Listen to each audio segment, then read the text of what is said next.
Capítulo 25 – Surpresa.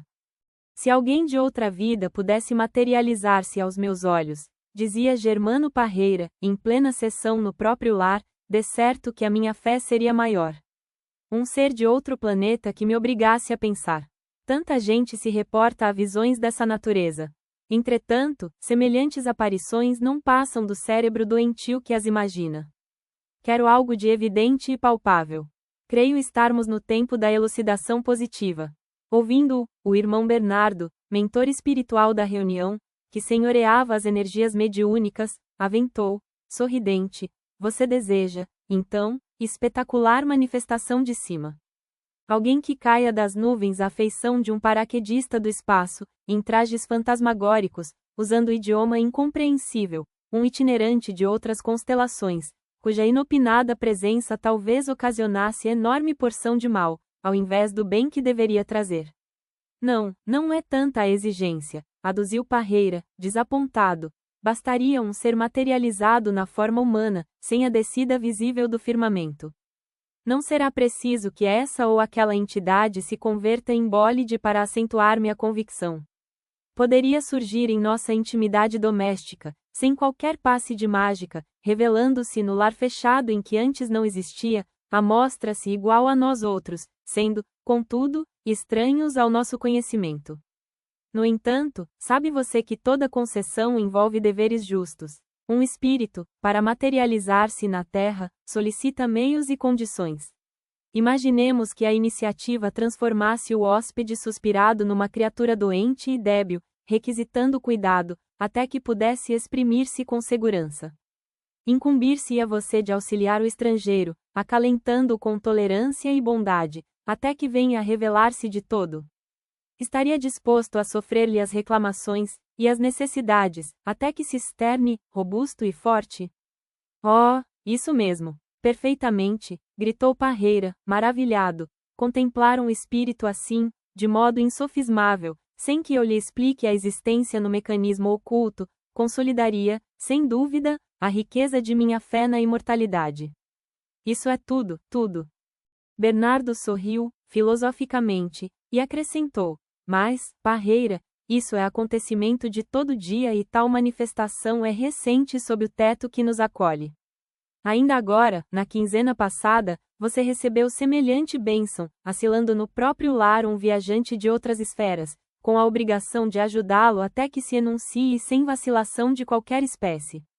Esse gênio bondoso e amigo corporificou-se quase em seus braços. Bateu-lhe à porta, que você abriu generosamente. Entrou, descansou, permaneceu, e, ainda agora, ligado a você, espera por seu carinho e devotamento, a fim de atender plenamente à própria tarefa. Como assim? Como assim? Irrompeu Germano, incrédulo. Nada vi, nada sei, não pode ser. Mas o benfeitor espiritual, controlando o médum, ergueu-se a passo firme e, desmandando o aposento próximo, de lá regressou, trazendo leve fardo. Ante a surpresa dos circunstantes, Bernardo depositou-o com respeitosa ternura no regaço do amigo que ainda argumentava. Parreira desenvolveu curiosamente o pequenino volume e, entre aflito e espantado, encontrou, em plácido sono de recém-nato, corpo miúdo e quente do próprio filho.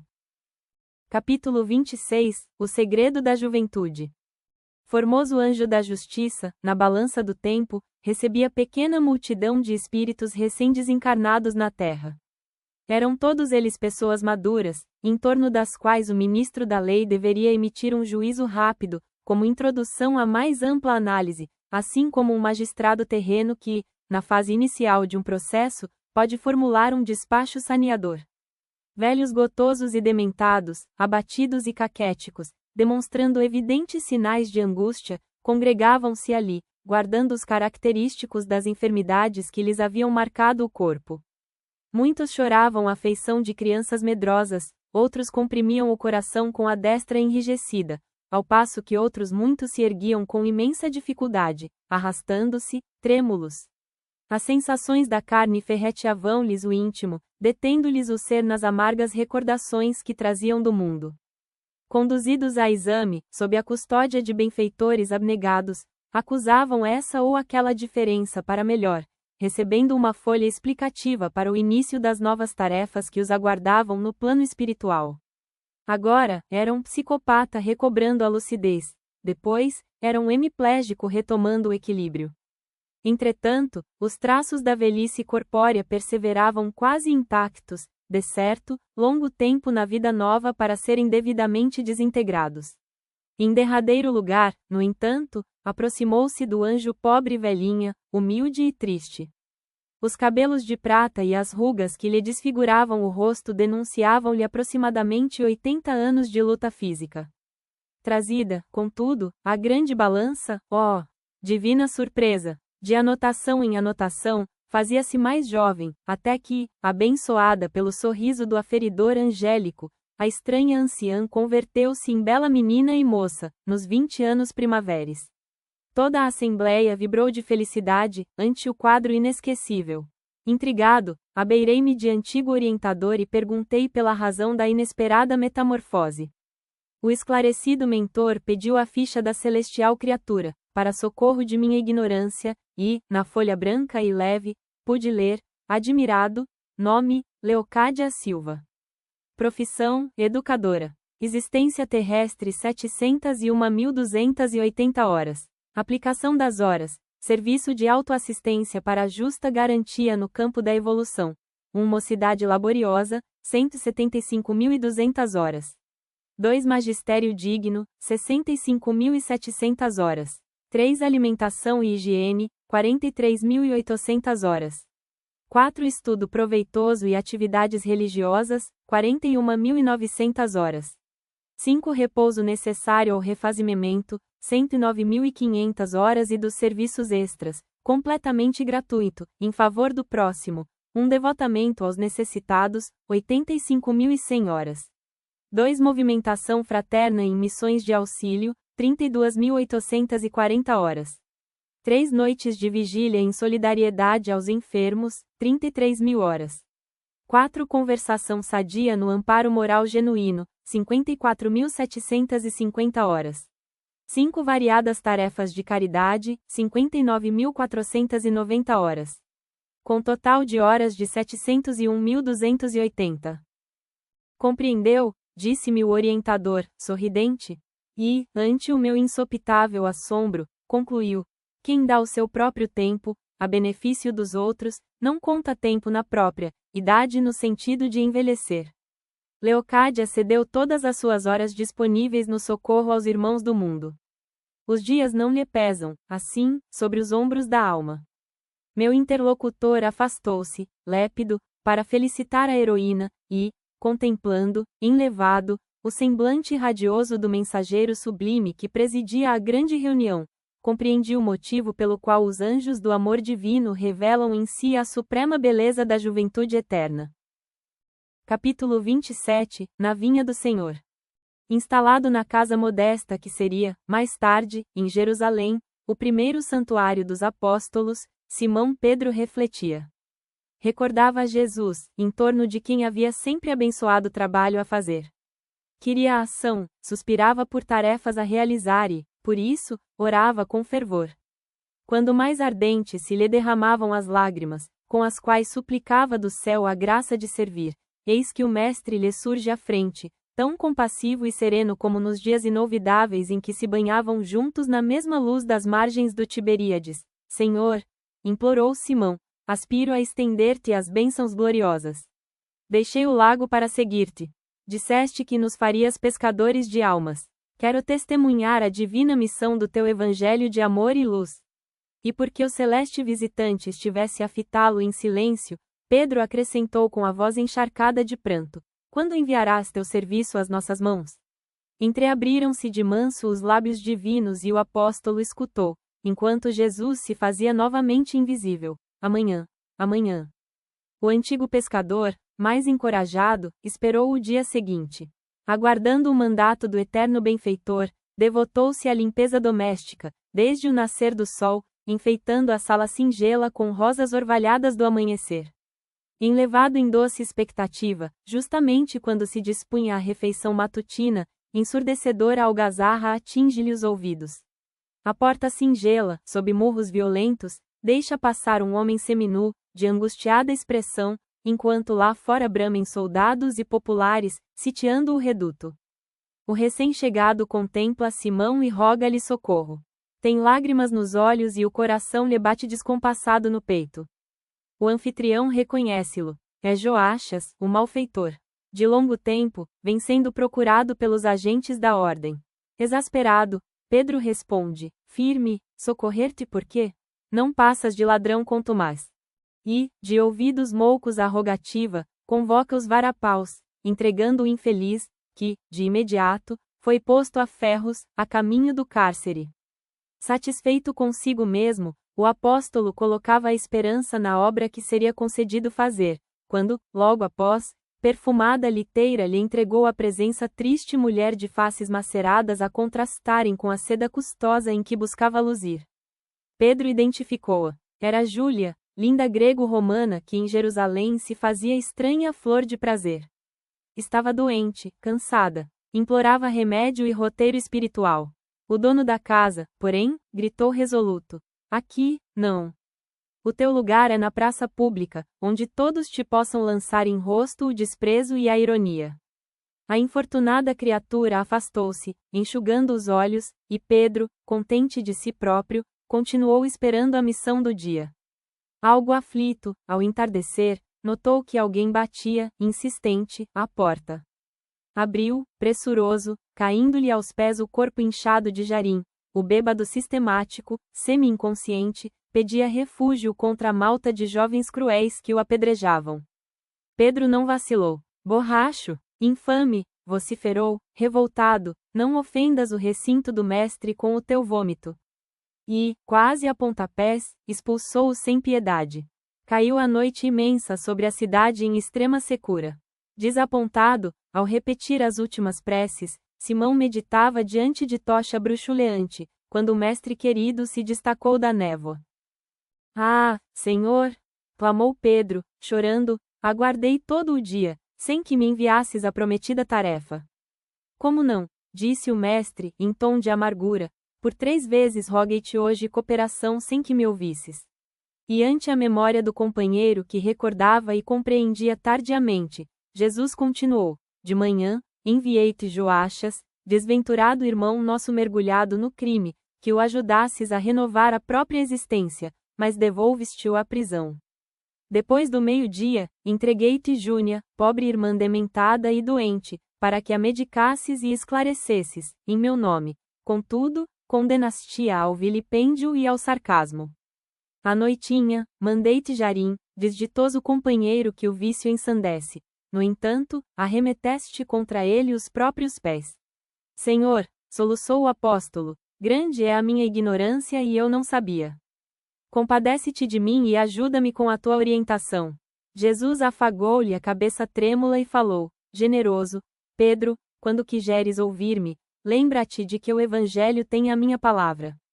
Simão estendeu-lhe os braços, desejando retê-lo junto do coração, mas o Cristo sublime como que se ocultava na sombra, escapando-lhe a afetuosa carícia. Foi então que o ex-pescador de Cafarnaum, cambaleando, buscou os apontamentos que trazia consigo e, abrindo-os ao acaso, encontrou o versículo 12, do capítulo 9 das Anotações de Mateus, em que o mestre da vida assevera, convincente, os sãos não precisam de médico, mas sim os doentes. Capítulo 28, Exame de Fé. Certo homem que passou a destacar-se dos outros, evidenciando largo entendimento de fraternidade e de fé, a par de grande compreensão, atribuía a Deus a propriedade de bens da vida. Acabara de construir o lar, iniciando a formação da sua família, e associava-se, com toda a alma, a empreendimentos religiosos, tanto quanto lhe era possível. Em semelhantes iniciativas, começou a ensinar a fidelidade ao Senhor Supremo, compondo discursos admiráveis em que comentava a excelência da confiança no céu.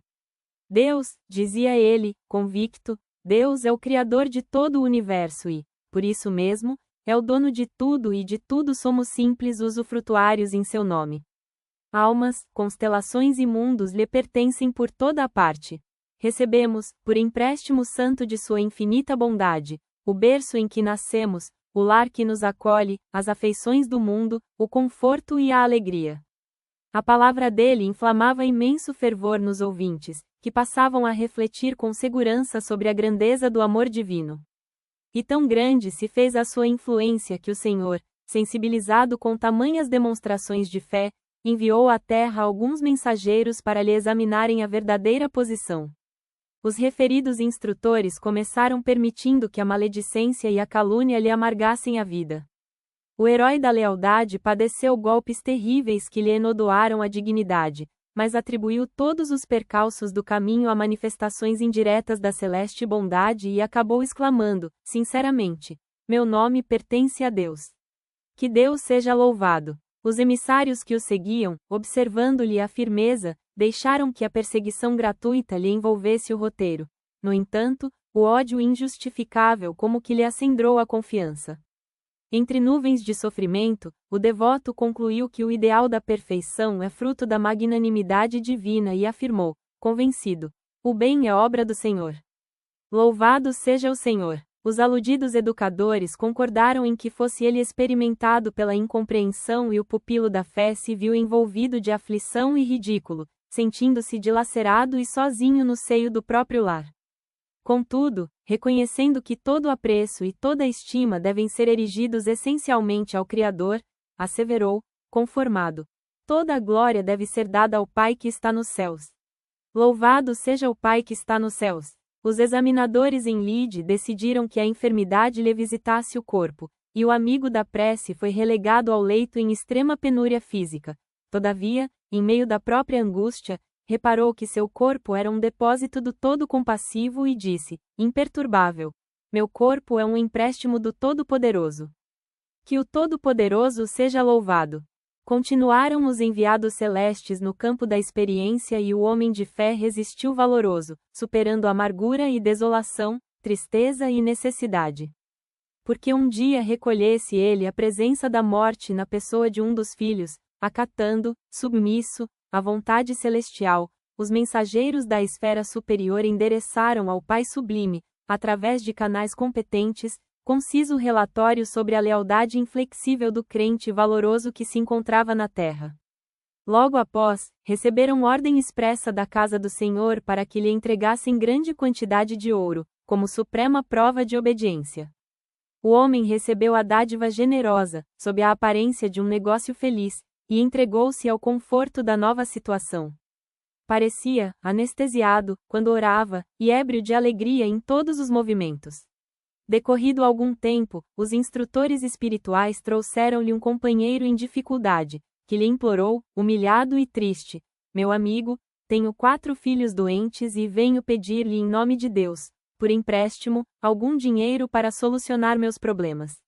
Espero resgatar minha dívida em 2 ou 3 meses. Ante o silêncio do interpelado, reiterou quase em pranto: socorra-me por amor ao nosso Pai de bondade.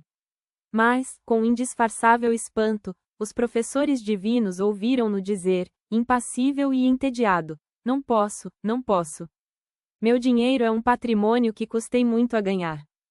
Capítulo 28, o escriba incrédulo. Descansava Jesus em casa de Igorim, o curtidor, no vilarejo de Dalmanuta, quando Joabe, escriba em Cesareia, partiu à procura dele, em companhia de Zebedeu, pai de Tiago e João, que lhe devotava imensa estima.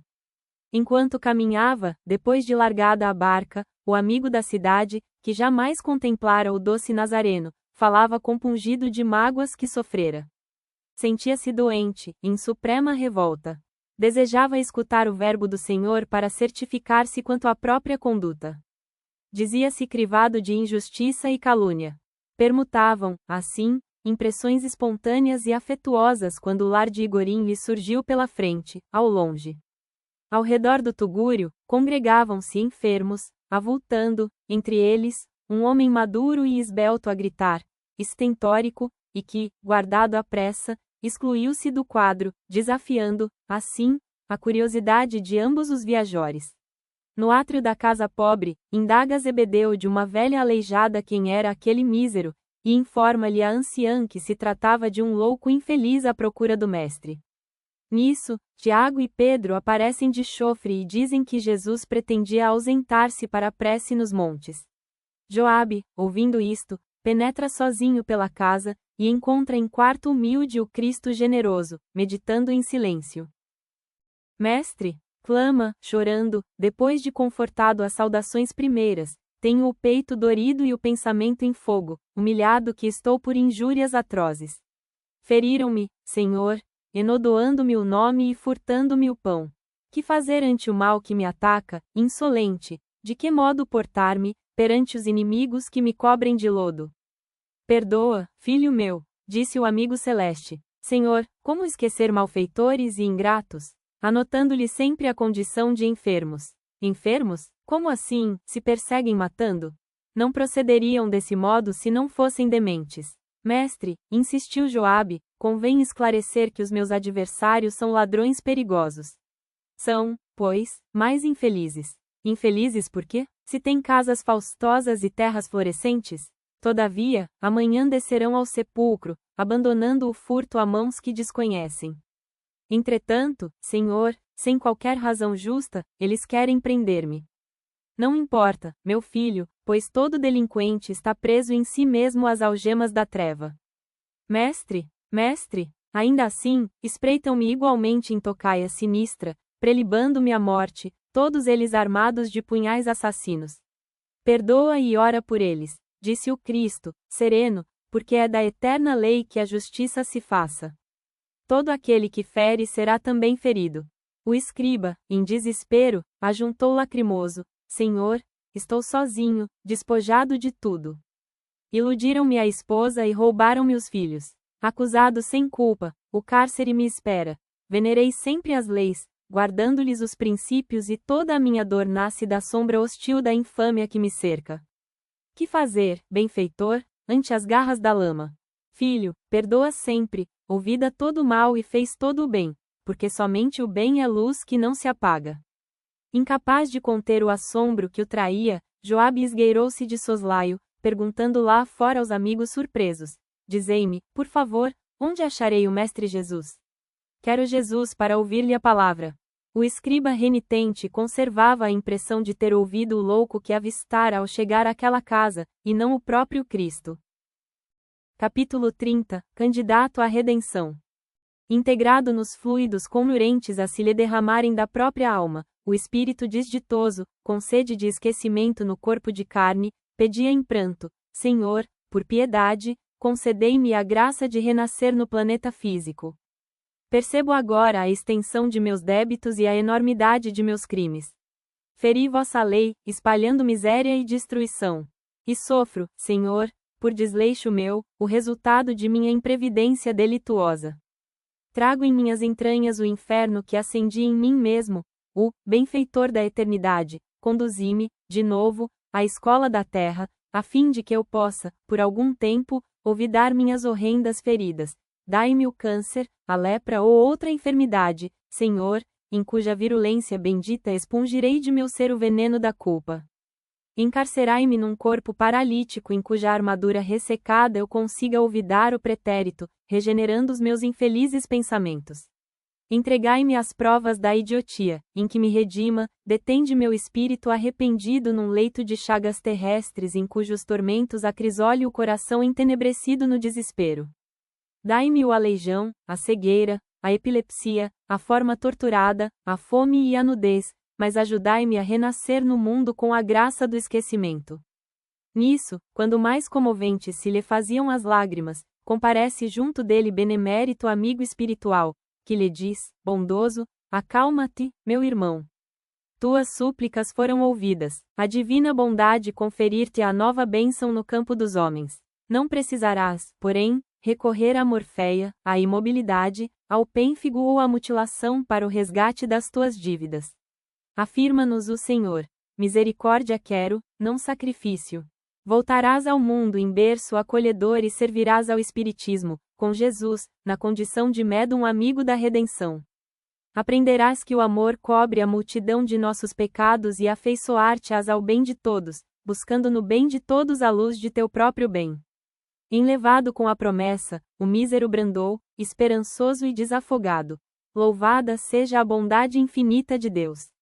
Oh, sim, cultivarei o serviço aos meus semelhantes na concessão com que o céu me agracia. Saberei usar a benevolência em todos os lances da luta.